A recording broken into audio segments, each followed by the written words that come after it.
If you live in the West Coast, especially Cali, you're gonna hate me because that atmospheric river is back. Good morning, I'm meteorologist Pew. It's November 12th, 2025. So before we get to the West Coast, in yesterday's video, I said we were on the last leg of snow in the Northeast. I like half lied, sorry.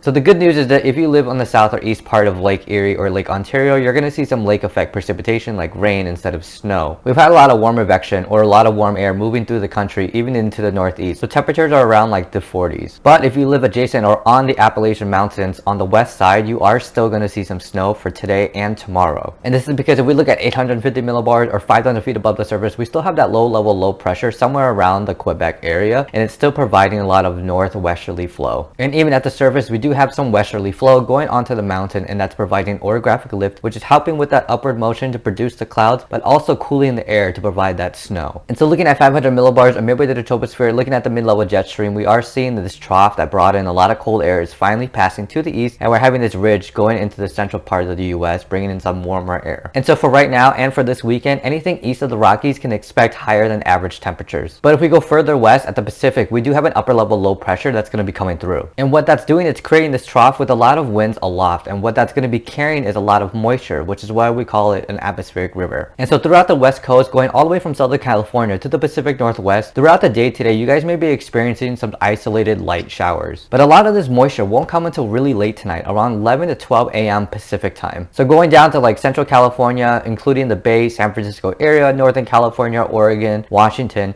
you guys can expect a lot of heavy rain throughout the night. And you can expect this heavy precipitation to continue on tomorrow and also Friday. But when it comes to tomorrow throughout the day, mostly for northern and central Cali, you're going to see this. And by the end of this week, this upper level of pressure is going to be going all the way down to the southern part of California. So places like Los Angeles are going to see a lot of severe weather risks for flash flooding in terms of Friday, Saturday, and Sunday. And so from now until about Sunday night, the total amount of precipitation may be around 4 to 5 inches, especially along the mountain, and then some places may see 2 to 4. And so flash flooding is going to be the biggest risk, especially on the mountain or near the mountain, as runoff or landslides are going to be the biggest problem. Specifically in areas that have burn scars, because the vegetation is dead, it's not going to absorb the water into the soil as clearly, and so the water is just pretty much going to run off as if it is concrete.